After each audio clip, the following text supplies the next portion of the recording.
Hello and a very warm good morning. You're watching News 9. I'm Shweta Kothari. We're bringing you stories from the world of business, policy and economy. First up, let's begin with markets. To my left is my colleague Suyash Maheshwari. Hi, Shweta, Suyash, Nifty, Sensex both trading flat this morning. Yes, Shweta. So after we saw some selling pressure yesterday, Indian markets also opened, on a flattish note with a negative bias in today's morning session, which was because of a negative handover from US markets, where we saw a 1% fall in index led by heavyweights such as Apple, which by the way fell about 2% even after it unveiled the iPhone 15. Now, global equity markets pretty much were trading directionless in yesterday's trade. This is because now we have a big event coming on. US is going to come out with its CPI inflation, the retail inflation numbers later today, and the expectation will also, and the result actually will give some cues as to what FOMC's interest rate path would be. So investors have pretty much taken jittery. They are jittery. They have adopted a wait and watch mode. Now, one of the big stories from yesterday's session was that the mid cap and the small cap index, which have been which have seen a one-way rally, have been rallying since the start of the year. Both indices are up about 27 to 30% since the start of financial year 2024. Finally saw some profit booking, which is actually one of the worst in its kind. Now, Nifty mid cap 100 and the small cap index 100. Mid cap 100, Shweta, by the way, fell about 3% in yesterday's session. It opened in the green. It was up about 0.5%, but by 9:40 in the morning, the mid cap index is down by 1%. The concerns are valuations are elevated. Similar story with the small cap index. The small cap index ended with losses of about 4%, formed a long bearish candle. It was down about 0.8% in today's morning trade. All right, so both Nifty, Sensex opening flat. Joining us at this point is Vijay Bhambwani, author and CEO of BSPL India. Vijay, thanks very much for taking time out, sir. Good to have you back.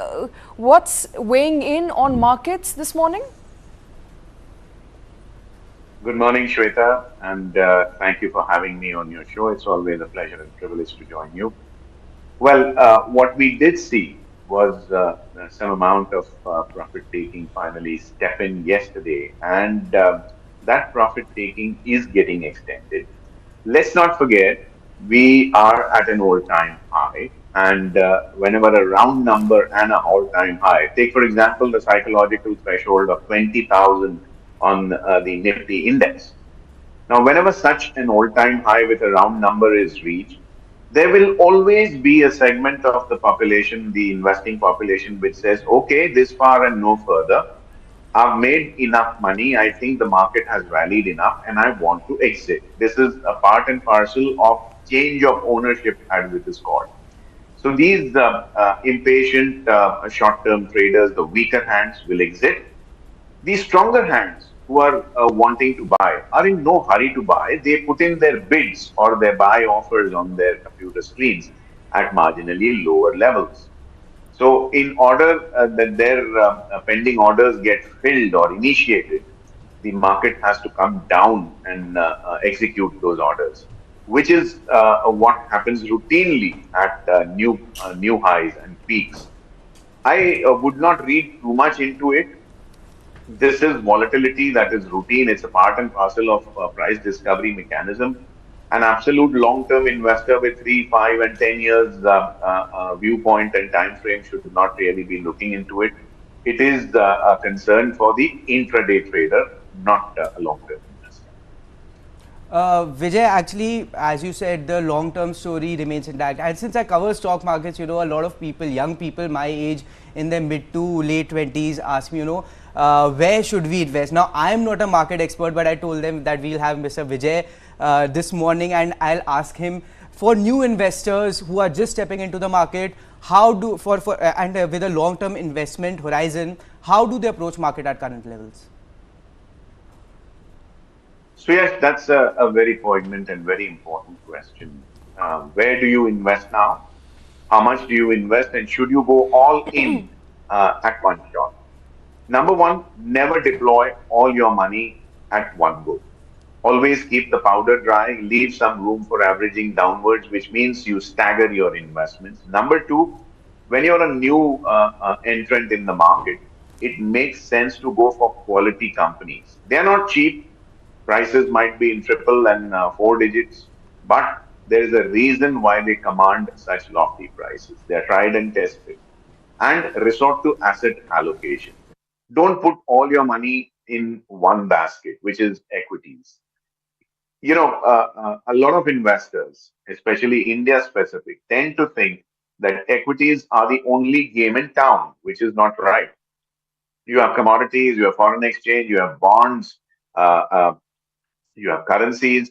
Of course, many of these, like commodities and currencies, are not delivery based markets, except for bullion. In commodities, you can't really take delivery of anything else. So, bullion, I think you should allocate 10 to 20%, depending on your age group. If you're in your 20s, maybe 10% to 15% ought to be enough. If you're 40 plus or 50 plus, then at least 20% of your money should be in bullion. And what to buy now? I think FMCG, fast moving consumer goods, because our 1.4 billion population base itself makes it a fairly good long term story. Technology is another sector which, in all likelihood, will do pretty well over the coming decades.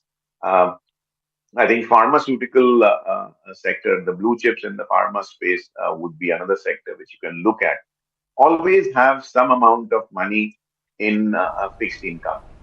People from my community, they say you should enter into risky ventures, for example, investing and trading or any other business, and risk your capital only after you have allocated enough money in fixed income, especially sovereign based guaranteed investments like, say, RBI bonds that will give you interest equivalent of running your house should your business not do well for a few months or maybe a few quarters. So do not put all your eggs in one basket and resort to asset allocation. All right, fair enough, especially for young people. Suyash made us feel old in that one statement, but I think overall, perhaps wisdom that always comes in, and whoever I've spoken to so far, including Vijay, says that do not put all your eggs in one basket. I believe that's the strategy for savings and making money. But as far as, tracking all other sectors is concerned, and especially small cap, mid cap, Suyash, they have rallied far ahead of the broader markets. But that rally seemed to be now tempering in a way. Shweta, yesterday we saw one of the worst falls in recent times in the mid cap and the small cap indices, and analysts, at least from what I am reading, are expecting that at least in the very short term, the trend may have turned bearish in the segment. Now, we did some number crunching this morning, and we also looked at the valuations. Now, if we can have the valuations chart on the screen, please. So currently Nifty is trading at a 1 year forward PE of about 20.3x, which is slightly ahead of its 10-year average of about 18x. Now look at mid cap, Shweta, 25.2x or PE it's at current levels, whereas 10-year average is about 20.1x. Now bear in mind these are not bubble kind of levels. They are, although significantly ahead of the 10-year average. Even in the small cap space, we can see the current PE, 1 year forward PE, stands at about 20x, whereas historically in the last 10 years it was about 16.6x. Now I included Nifty Bank in the space because it's one of the sectors that are actually trading at a discount to its historical valuations. Now in the last 10 years, Nifty Bank has had a PE of about 16x, whereas currently it has a PE, 1 year forward PE of about 14.2%. Now since the point is the Nifty Bank at least currently seems undervalued, and Nifty and the banking and the financial stocks, they attribute about 38% of the entire Nifty basket. So is there a point is there a case that banking stocks will perhaps drive Nifty to higher levels, at least in the near term or in a mid term, sir? Well, Suyash, if I got the gist of your question, you were asking if the bank Nifty can propel the broader markets to higher levels in the near term. Am I right? Yes, sir. Yes, given that they have been underperformers lately. Right. So our in-house studies that we conduct based on statistical beta, which is pure volatility, and alpha, which is absolute returns. So your bank Nifty has underperformed the Nifty 50 on 5 weeks, 10 weeks, and 20-week time frame. As a matter of fact, over the 10-week period, you have rankly underperformed the Nifty 50. And let's not forget, the weightage of banking and financial sector services in the Nifty is in excess of 35%. So you say out of three engines in an aircraft, one engine is underperforming or is underpowered, which is why the Nifty is at 20,000 odd levels and not 20,500 or 21,000. It is purely because banking and financial sector services have been lagging behind. And this is not really a surprise. It's not rocket science. You have cost of funds, which is coupon rates, which are going up. Now, we all know that easy and ample supply of money at low interest rates is mother's milk to a bull market. Now, when interest rates start to go up, money taps tend to tighten, and interest rate sensitives, banks and financial sector companies are interest rate sensitives. So, take for example a bank or an NBFC. Money is both a raw material and a finished product because it borrows from the depositor and lends it to a borrower. So, when the cost of money is going up, the raw material and the finished product must get expensive, which is why this sector is underperforming. Now, one of the two things must happen. Either the Nifty comes down to a level where both Nifty and Bank Nifty start to give you similar return on investment, or the Bank Nifty moves up and plays catch up with the Nifty 50's return on a 5, 10, and 20-week return on investment basis. Currently, what I told you earlier, change of ownership, weaker hands getting out, stronger hands getting in, is in process. So, in the absolute near term, there is a possibility that the Nifty might cool down. I'm not saying it will fall. It could go sideways with the Bank Nifty moving up a little. There might be consolidation and a cooling off in the Nifty, but over a period of time, if you take a look at it from a long-term perspective, both will start to move in tandem where the Nifty and the Bank Nifty will start giving you similar results. So 3 to 4 months down the line, I think a Bank Nifty should be in a better place than where it is right now in relative comparison to the Nifty 50. I'm not saying absolute, I'm saying relative comparison. Sir, what's your opinion about the mid cap and the small cap space? We have seen them; they have run fervently in the last, since the start of the financial year 2024. They are up about 30 to 40%. Now, from what I'm reading, at least many experts are saying that large caps can play a catch up. But what's your opinion about mid cap and the small cap stocks? Is it a hurdle? What's the long term story, sir? Well, I've been in this market since 1986, and what I have seen from mid cap and small cap spaces that in a good market, in a bull market, and everybody loves a bull market, right? These stocks tend to be multi-baggers. But that's only part of the story. What happens during bearish phases? I'm not saying bear market, I'm saying bearish phases. In a bearish phase, these stocks can halve or even fall further. So what is 100 can become 50 or even 25. In a bear market, they could go even lower. I've seen stocks become penny stocks and then go up to triple digits. So as long as there is a retail segment in the market and retail investors and traders love buying shares cheap. By cheap, I mean low price. As long as there is retail space in the market area, market universe, mid cap and small caps will always find buyers. But you need to understand that you are either going to see your capital double, triple, or go up more, or you're going to see it come down by half or even less. So it's a feast and funeral segment. You need to be very strong in the gut to be able to take this kind of volatility, and you need to be extremely patient. I think people who are looking to get rich quick are people who are latching on to momentum. Just because the stock is moving up on 3 or 5 day basis continuously, they assume that the sixth day will also be a bullish one, and therefore let's buy in the morning only to get out in the afternoon. That logic does not work here. All right, Vijay. And as we continue to track markets, let's also quickly take a look at the top stocks that we are tracking this afternoon, this Certainly, morning. Shweta. So, Paytm was one of the stocks that I was looking at this morning. Paytm, now the CFO Madhur Deora said that Paytm will not require funding in near term, and as since it's sitting on a cash balance of about 8,300 crore, and they expect that owing to free cash flow, the company's profitability will become sustainable. Now, Paytm has been one of those stocks, Shweta, that has seen significant news flows in the recent months. In the last 6 months, the stock has surged about about 47% or so. And although we are seeing some profit booking, whereas the stock has corrected about 2 or 3% in the last 15 days or so.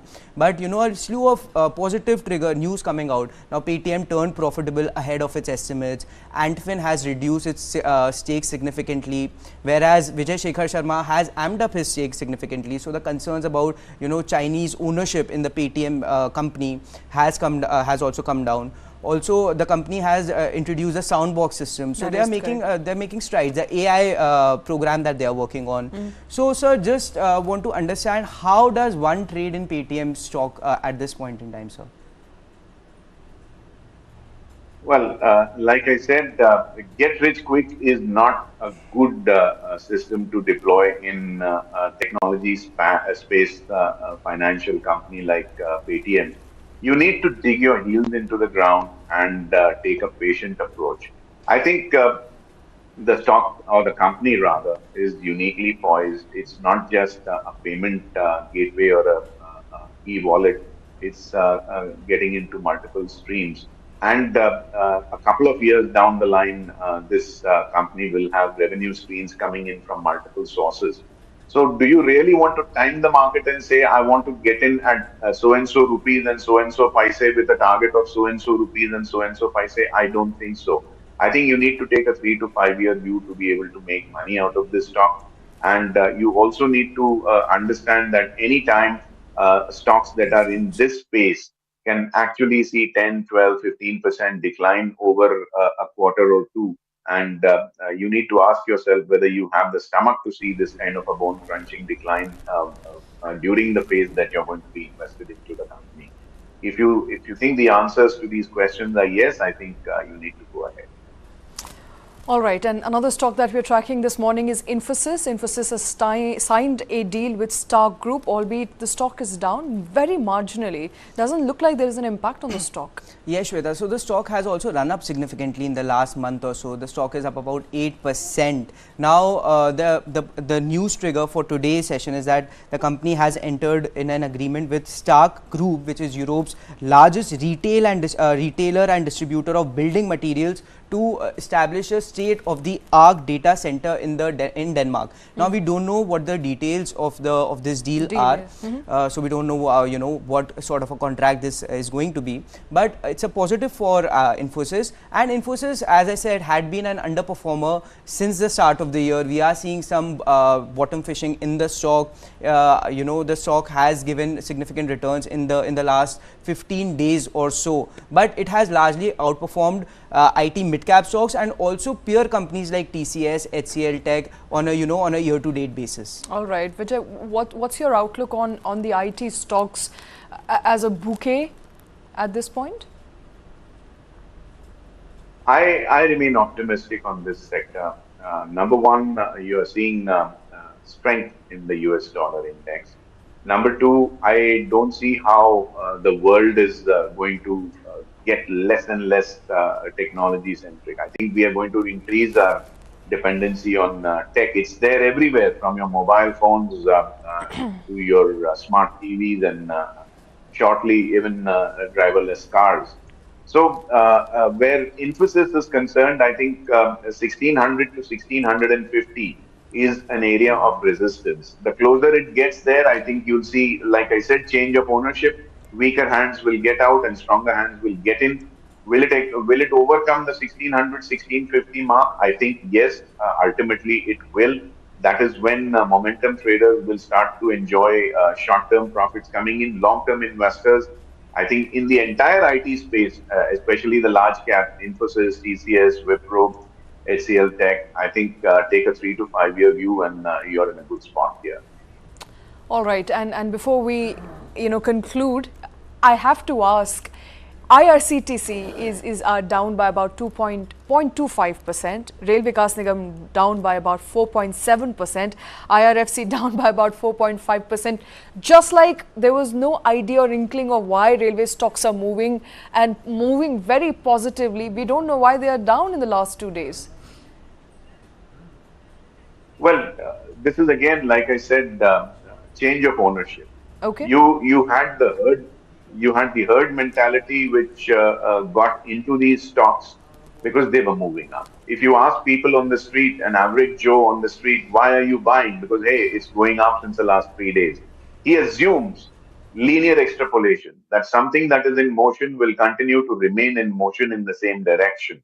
So this is the small fry, the short-term guys, weaker hands, getting off the bus because they feel the bus is going to reverse direction. This would be a time when the stronger hands, like I said, will bid at lower levels.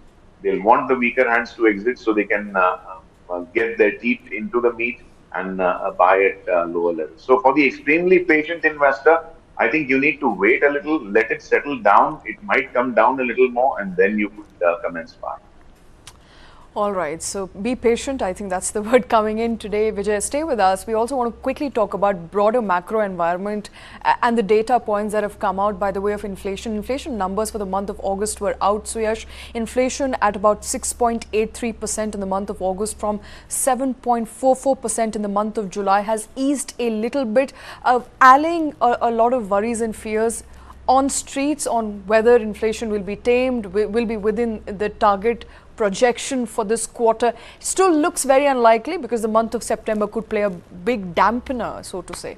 Definitely a positive surprise for the street and the market, Shweta, because the expectation was that retail inflation will come about at 7% or 7.1%. It has come down about 27 basis points lower than that at about 6.83% or so. Now, one of the key factors because of which inflation has cooled in the month gone by was that vegetable prices have come down. On a month-on-month basis, they have come down by about 6%. Although we are seeing divergent performance, tomato prices have come down by about 2.5%, whereas potato prices and onion prices have gone up. Also, another worry that maybe the markets will track is the inflation in pulses and cereals, which has been a pain point in the previous months as well. Now, as you also mentioned, RBI has a guidance for the quarter, for the July to September quarter of about 6.2%. So, unless they come in significantly below in the September quarter, the number comes significantly below the 5% mark. There is no way that we will be, or highly improbable that we will, we will be able to achieve that RBI's target short-term target for this quarter of about 6.2%.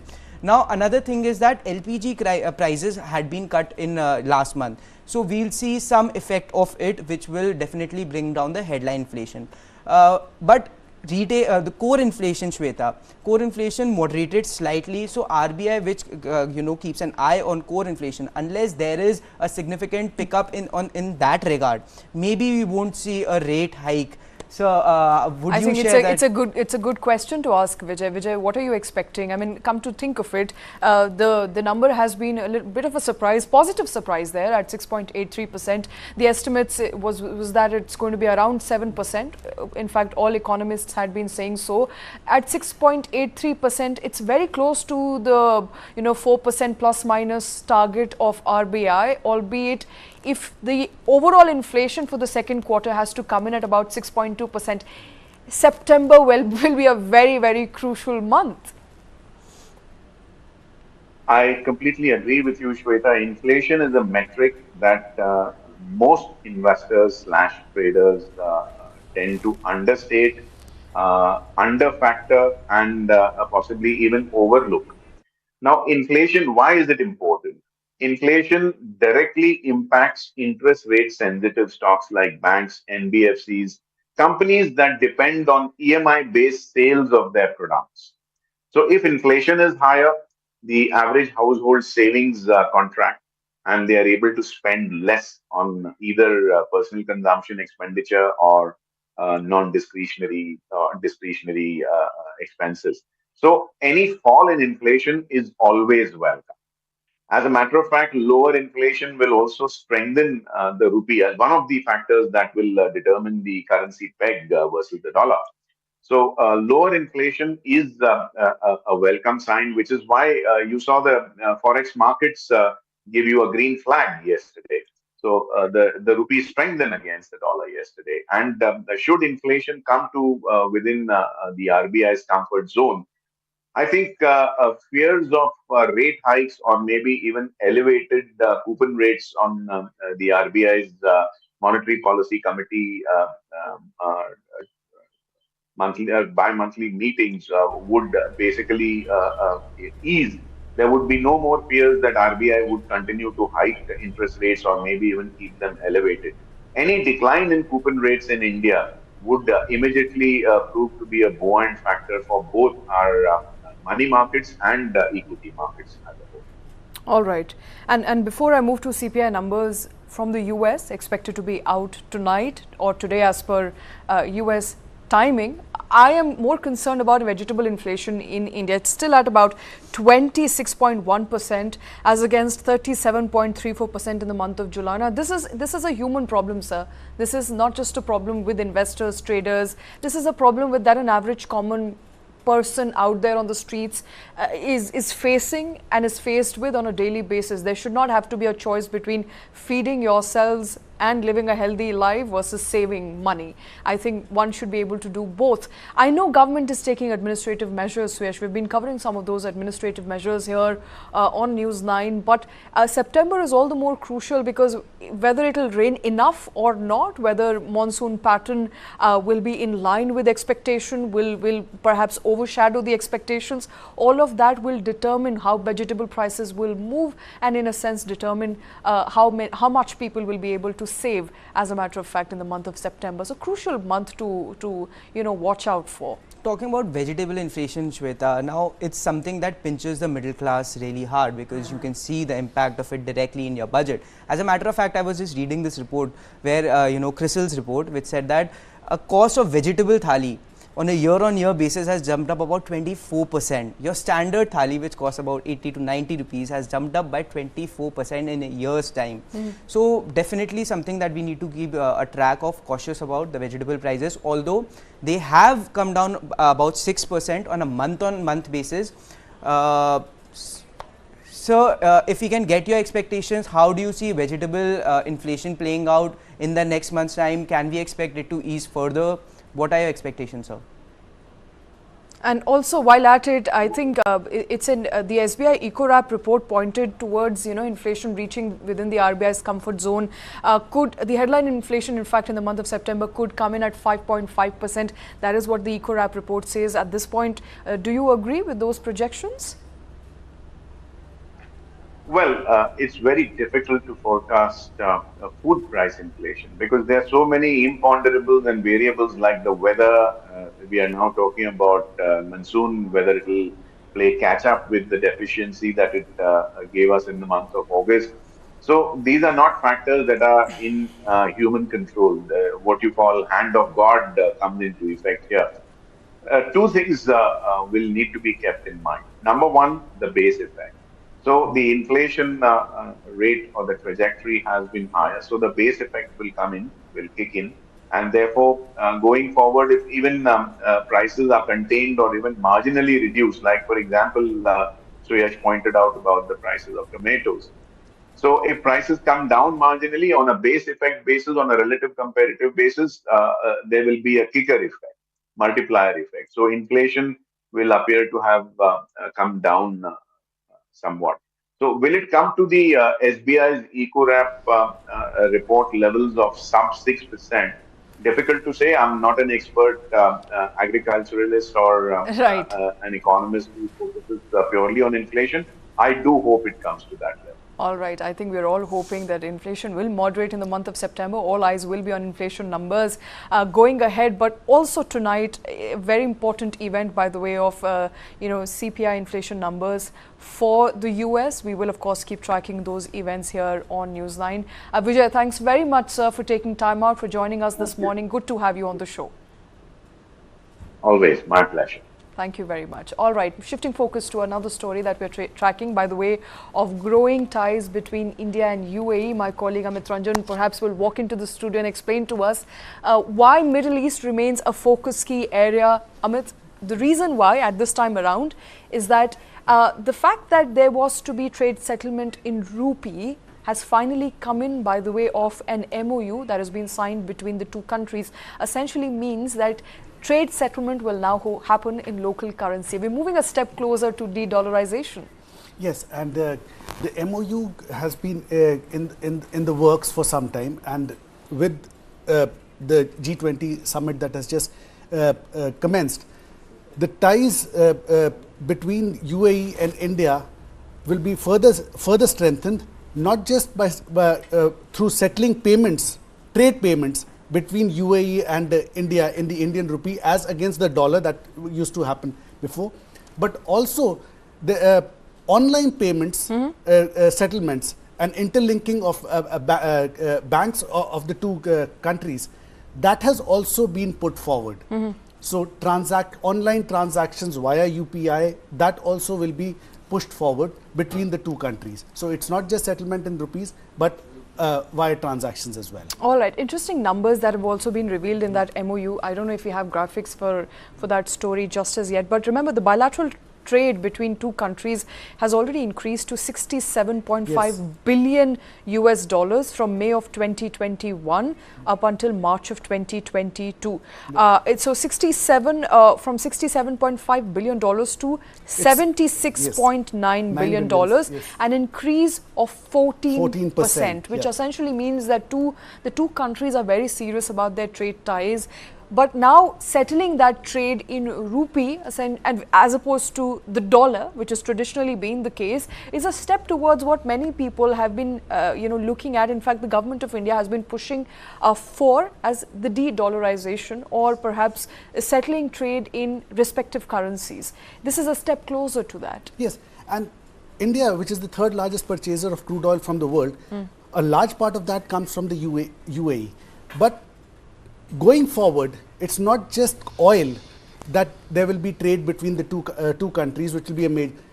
Another thing that has come forward is education. And IIT Delhi is going to be setting up a campus in UAE, Abu Dhabi to be precise, in the times to come. So that was another MOU that was signed. So ties are going north in more ways than one, not just in crude. And yes, because of the jump in trade that you just mentioned, which is also going to go further up, settlement in the rupee is one step closer to internationalization of the Indian rupee that the government is pushing forward for some time now. All right, and remember, the settlement in local currency gained prominence on the back of the war in Europe, the Ukrainian war, wherein India for the very first time started settling trade with Russia in yuan as opposed to traditionally dollar, where Russia of course wanted to subvert the sanctions that the world had imposed on it, and that was perhaps the start of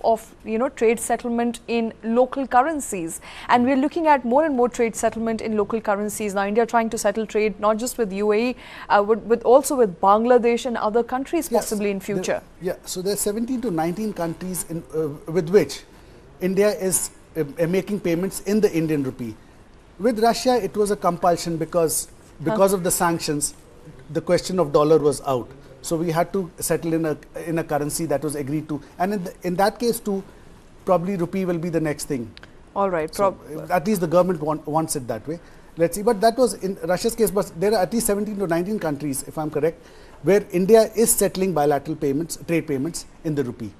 All right. So India and UAE, of course, are looking to settle trade payments in rupee instead of dollars now. There'll be real-time payment. MOU has been signed between the UAE Central Bank, Reserve Bank of India. Remember, the bilateral trade between India and UAE has increased from 67.5 billion to 76.9 billion in just 1 year. That's about 14% rise. And now that the trade settlement will happen in rupee, in local currency for both of these countries, I think it's a step closer to rupee dominant, perhaps ending dominance for dollar, I think, which has been in the minds of a lot of people. Non-Western countries have been pushing for it for a while now. That may be a while, but this is a step. All right. Of course, it will take a while. Not sure if it's possible anytime soon or not, but a step closer to de-dollarization and internationalization of rupee there. But shifting focus to what's happening back home in India with respect to jobs creation, EPFO data suggests, and NPS data of course suggests that there are more jobs being created, at least the economy is being formalized to the point where in last 4 years, nearly 5 crore people became part of the EPFO ecosystem. 5.2 crores payrolls created in the last 4 years, and I'll just take them through. The numbers. 47% of those were first jobs. Okay. Net new payrolls stood at 2.27 crores. Second job payrolls, member who rejoined and resubscribed, stood at 2.17 crore. Okay, what does that mean? Net new payrolls as opposed to people who had left their jobs, were not part of the EPF system, and then got a new job and resubscribed to that system. 8.24 lakh new subscribers in 2023 itself. Okay. Financial year 23 itself. State government payrolls for 23 stood at 4.64. This is the state. The central and non-government figures are 2.17, and the graphic will come forward. All right. The state government payrolls also very Central high. government 1.29, non-government 2.3. Okay. 31 lakh new subscribers joined NPS, National Pension Scheme, in the last 4 years. All right. So more numbers there coming in. 41 lakh new EPF subscribers and also in the on first top quarter. of all this, the good thing is 27% of new payrolls created were women. All right. So essentially, we're looking at more women being formalized into the economy. It doesn't mean anything. Important to point out, EPFO data does not necessarily subscribe to the point whether there are more jobs that have been created, but essentially people who were a part of the informal structure will now be having a PF account. They'll be able to withdraw a PF. They're now part of a formal job structure. It's an indicator. Okay. So if somebody has a job, a formal job, that's an indicator that a provident fund is being subtracted from his. So that gives an indication to the number of people who are there in the formalized job market. Okay. So if there is an increase of so much, maybe they were somewhere else, they were doing their own thing, they were not part of any provident fund, but they are in the formalized job market. It's an indicator of the number of jobs that have been created. All right, an indicator of the number of jobs created, and EPFO NPS data extremely encouraging there. It appears, at least from the data, that there's been a big jump in payrolls, essentially also maybe big jump in number of new jobs that have been created over the course of last 4 years. The timing of this is very interesting. Remember, this data we are looking at comes just ahead of election. Elections in state will begin in about a couple of weeks from now, the national elections next year. All of this data will, in a sense, support government's claim that there are new jobs that have been created, and the government is doing its bid to create more and more jobs. You talked about new jobs. 47% of those are brand new subscribers to the EPFO universe. All right, and also extremely encouraging data for women, because women are now becoming a part of the formal economy, the formal economic structure, traditionally relegated to jobs which are more informal in nature, not a part of the payroll ecosystem, are now also increasingly becoming a part of payroll ecosystem. A formal policy is also being mooted, at least in banking subscribers, for 30% of all EPFOs to be reserved for women. So that's in the works. Very interesting. That's been recommended, it's in the works. Absolutely. Very, very interesting and encouraging data by the way of payrolls in the last 4 years. But moving on to a story that we are tracking by the way of a mega blockbuster, that is Jawan, a movie that continues to be watched, loved by lots of people. In fact, crores and crores of people, has already minted about 300 crore rupees in the last 5 days, likely to surpass all possible records. My colleague Krishna Kumar, walking into the studio, perhaps can give us a sense of what these numbers are and why these numbers are so encouraging and important for people who are avid movie goers and keep a track of how movies are doing, perhaps. Right, absolutely, Shweta. You have a very good point to make on that. It's good for Jawan and it's been good for moviegoers and movie halls per se. We'll begin with Jawan, which is the latest in the series of back-to-back hits from Hindi cinema after Gadar 2 and OMG 2. The latest is that as of Tuesday, Jawan's worldwide box office collections has crossed the 600 crore rupee mark. And as far as its India collections are concerned, that is nearing the 350 crore rupee mark, which already means it's the fastest Hindi film to enter the 300 crore rupee club, beating Gadar 2 and beating his own previous film, Pathan, as well. Nearly 33 crore rupees collected, Shweta, for on the first working Monday or since Jawan's release. Jawan, bear in mind, released on Janmashtami on a Thursday. It had a 4-day long weekend, and then eventually on Monday when it reopened, the collections are still extremely high, 33 crore rupees. The advance bookings are already phenomenal. And on Tuesday too, the film is set to make around 26 crore rupees, which means that the Jawan juggernaut is just rolling on. It's not stopping. Incredible numbers for Jawan. We'll have to wait and watch as to where it's going to settle, how much more it's going to collect beyond Pathan, because bear in mind, to remind all the viewers, Pathan was the first and the only Hindi language film that crossed the 1,000 crore rupee mark at the box office. It collected 1,050 crore rupees by the time it wrapped up. It's showing in the cinemas. 600 crore rupees already worldwide gross box office collections, to be clear. We'll have to see where the numbers go. I mean, we're looking at least another packed weekend. Right. Minimum. People are still not getting tickets for Jawan. Absolutely. Bear in mind, there's lots of talk about, mixed reviews and all that. Nothing is mixed at the box office. The box office is pure, clean, super hit, electrifying start, and the momentum being sustained as well, Shweta. All right, and in fact, we've been trying to speak to experts, and we'll be connecting with one very, very shortly on how critics are looking at box office being revived by the virtue of these big hits in the past at least couple of weeks. Because at the start of the year, Krishna, and you are somebody who tracks, I think, cinema business, and there was I think, void that perhaps was filled first by Pathan and now by Jawan, and in the middle you had good southern cinema as well. But for a very long time, that the void has resulted in box office losing money. Absolutely, you couldn't have gotten it more right. Pathan was a silver lining in those dark clouds at the beginning of the year. So Pathan was the only film that did really well. But this quarter, Shweta, the last 3 months, the July to September quarter, as it were, has been fantastic for multiplexes across the world, for multiplexes across India, because of 3 back-to-back hits, as I've been mentioning, Gadar 2, OMG 2 and Jawan. And in fact, we understand that multiplex occupancies as of this quarter is the highest ever since COVID. In fact, multiplex occupancy levels are in fact beating pre-COVID levels. Okay. That's what we understand. In fact, we have Karan Taurani of Elara Capital now joining us for more on that. In fact, Elara Capital, Shweta, has put out a fantastic report on occupancy levels and earnings of multiplexes, movie chains in the country. Karan, thank you so much for taking time out to be with us. Simply talk to us and tell us, it's been an incredible quarter for cinema in India. How are the numbers stacking up? Yeah, I think, definitely over the last, 2.5 months, traction for the multiplexes has been healthy. So I think what has happened in the post-COVID era is that Hindi content has not done well. I think this is one of the best quarters as far as Hindi content is concerned. Even when cinemas opened up, KGF 2 and films like RRR did well, but those were primarily regional films which were dubbed in Hindi. So the dubbed content actually performed well.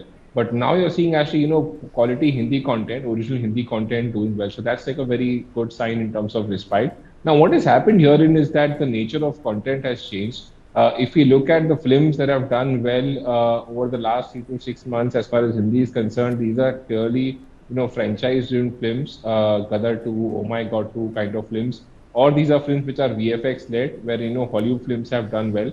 Or these are films which are with original stories, like the Spy franchise, Tiger. Then we've got recently Jawan doing well. This is also original story. So I think that thing of remakes of South language, English language is not there anymore. So there is a change, much needed change for the Hindi content, which is kind of having a positive impact in terms of occupancy and changing fortunes for the multiplexes. Right, Karan, just sticking with that, Shweta is making a fantastic point as well about how Southern cinema has been doing well, and then comes Hindi cinema, so which means that multiplex chains across the country are raking in the moolah. All language films are becoming blockbusters. So, just to put in some occupancy numbers here across language. So, in the pre-COVID times, if you look at the numbers, I think we were getting an occupancy of somewhere close to about 20% plus on weekdays. And on weekends, specifically, you were getting occupancy in the range of, 40% plus, even 50%, when the films are good. That is the average annual occupancy, weekend and weekday numbers which are there. And if you do that split broadly, the multiplexes were at, somewhere close to 32-33% average annual occupancy. This is that number which I gave you on weekday and weekend. Now, what has happened in the post-COVID era is that these kind of numbers have not come back. I think we've seen, weekday occupancy going as low as 15%, 10 to 15% average. I'm talking about the annual average. And weekend occupancy annual average is generally being in the range of 20-25%. Reason for that is very clear that content was not doing well.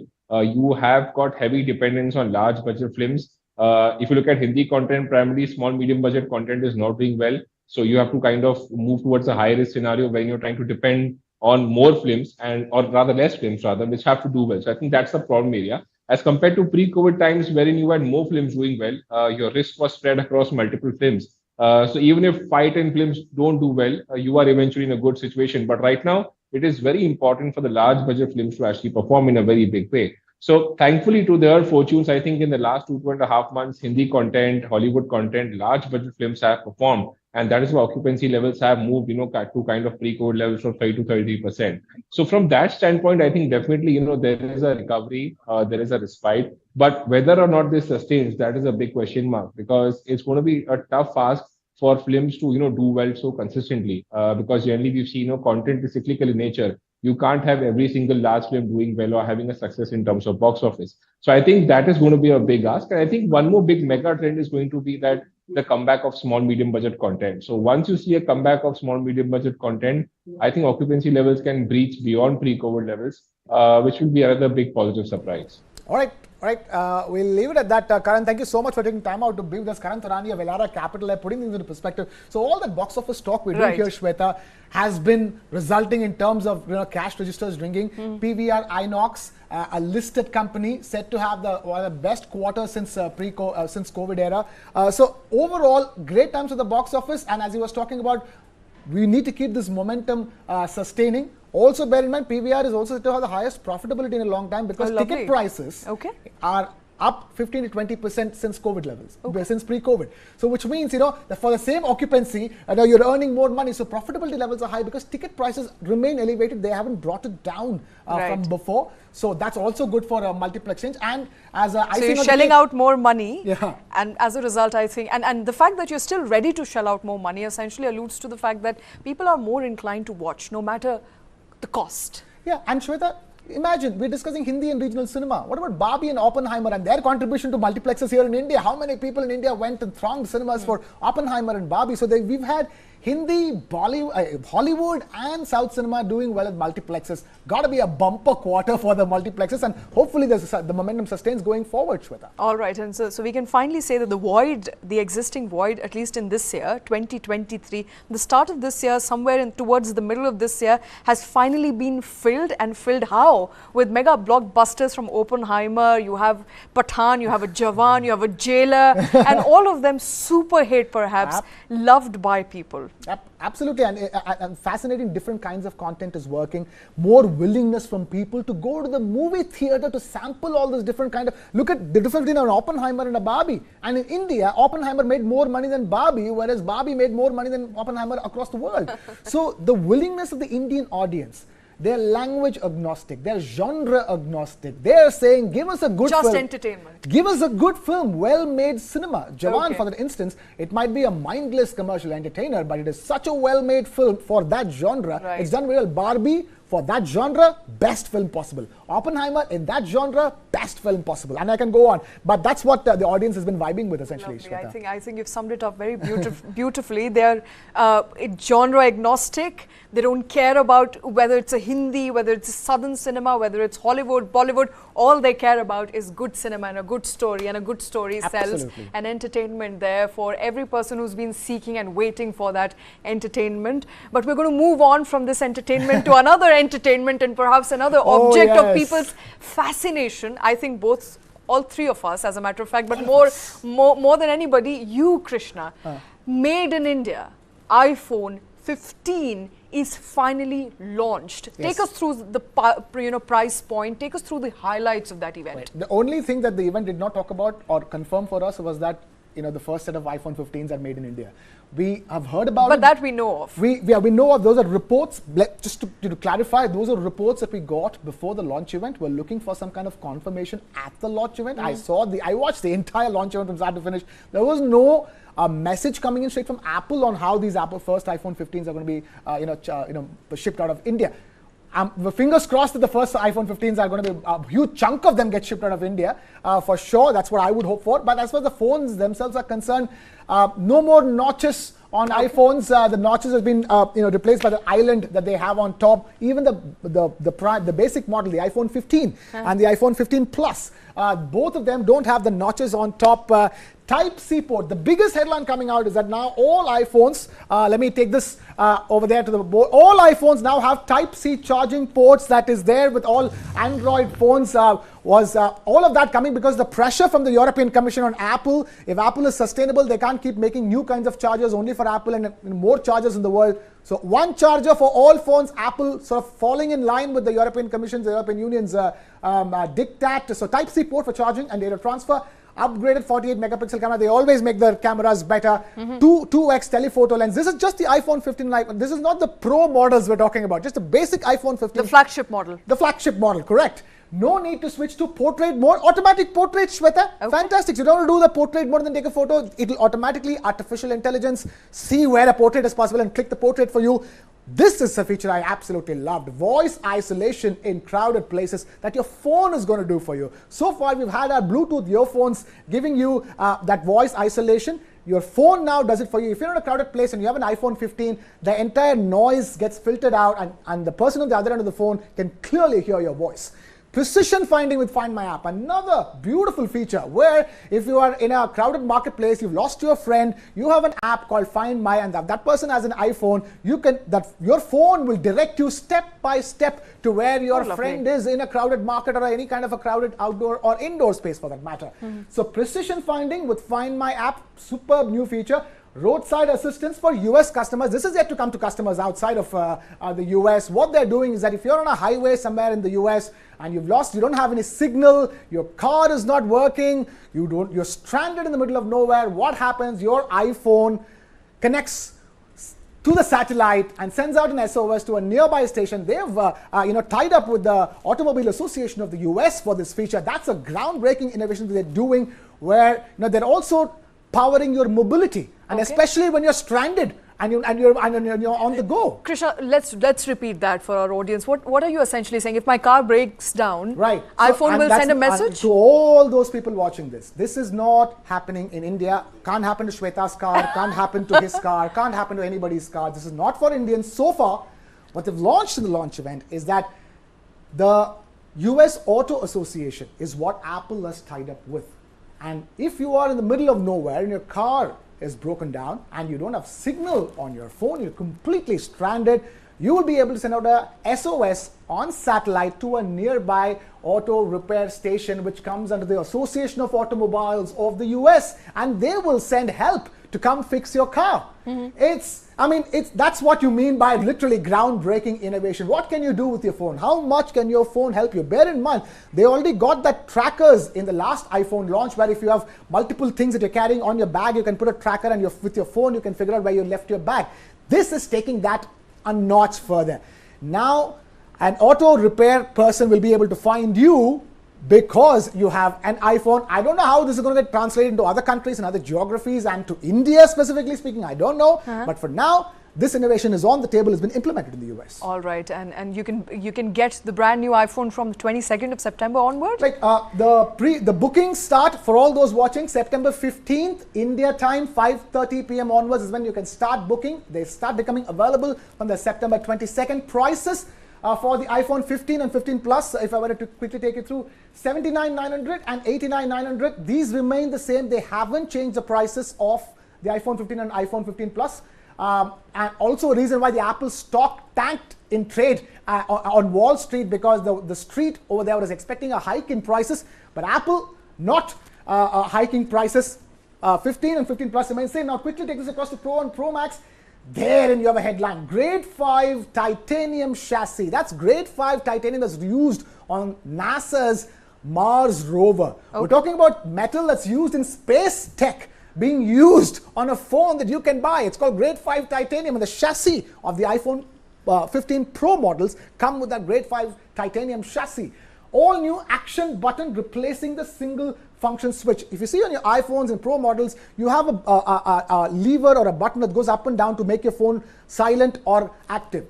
That is going to be replaced with an action button with which you can program the action button for any action. Say you want to touch that button and start your camera, you can program it. You want to touch that button and start a torchlight, you can program. You're being given a button, and Apple tells you you can do what you want with that button. That's customization of another level altogether. 5x optical zoom at 120 millimeters, longest ever in an iPhone. That's as good as some of the best lenses that you will find on a DSLR cameras.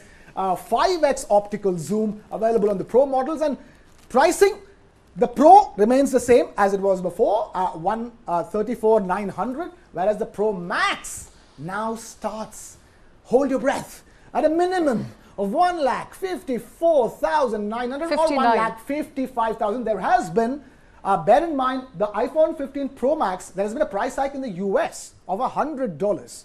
And that's about a 10% price hike, which is here translated to nearly 20% price hike as far as India prices are concerned. This is the topmost, most premium iPhone 15 available. That will be priced at 159,900, nearly 160 to be precise. So the prices of the iPhone 15 Pro Max, only the top end Pro model has been hiked. All other iPhones remain the same. And there's one other announcement. There were two announcements. There were the phones, and then there was the watch. Also, for a very important reasons, there's a double tap feature on your watch in which you can just double tap and pick up a call. And double tap feature being used for many activities that you can do on your watch. A revolutionary feature added to the Apple Watch Series 9. Carbon neutral option available. Big statement coming in from Apple. If Apple is being forced to change its Lightning port to Type-C for the sake of sustainability, Apple itself is committed to sustainability, saying that by the year 2030, all Apple products will be completely sustainable. Okay. And to begin that, you have an Apple Watch Series 9 that's carbon neutral. You get carbon, you use no carbon while using that watch. There's also the Ultra, Apple Watch Series 9 Ultra 2 series with advanced water adventure capabilities have been launched. So essentially, Shweta, last night was all about the iPhone 15 and the Apple Watch, and the talk, everything was about sustainable. Apple talking sustainability at the launch of its premium products is something, and that tells you the direction that they are going under. So going forward with, so incredible. Another good launch event from Apple. The only thing that left to be seen right now is that what kind of response that people give to their latest products. All right, and the response, of course, has been largely positive. We'll of course wait for this. Happened overnight. Right. I think people will wake up to what the new iPhone 15 can do. What will be the features? We brought all the latest features as much as we could from that mega press conference. People are waking up to a brand new Apple device, a brand new Apple Watch, and its features, which are not very different. At least the camera is very different, but other features remain intact. Apple promising a carbon neutral setup, Krishna. Apple promising that, for people who are brand conscious about environment, yep, Apple devices are the way to go. Apple devices should be perhaps your go-to devices if you are worried about what sort of carbon footprint you're adding to the environment. Absolutely, and they've made these phones lighter. Now the iPhone Pro models are lighter than the 14 Pro and the 13 Pro models. And you can start trading in everything from your iPhone 11 onwards. So obviously, if you have anything less than iPhone 11, you can't go for a trade-in. But everything else are still in the iPhone 11 onwards, still in the mix. Of course, you can always go for the iPhone 15. All right, and we're bringing you all those details right here on News 9. What does the new Apple iPhone 15 entail? What are the latest features? What's the price point like? We'll wait for how much, pre-bookings that Apple will see. It starts 15th of September. All those details coming up right here on News 9. Thank you very much for watching.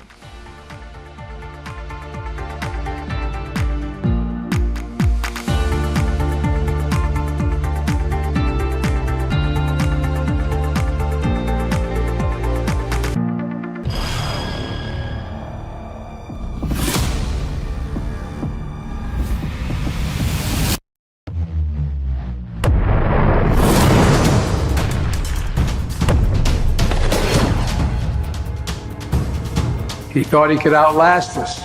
And 1 year later, the evidence is right here in this room. Who will blink first? So far from preventing the expansion of NATO, Russian actions have actually resulted in the expansion of NATO. It's a mess for Russia and it's a mess for the Western world, for NATO and the United States.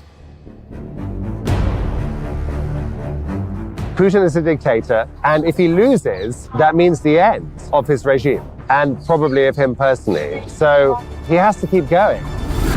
Year 2, no end in sight. Streaming now.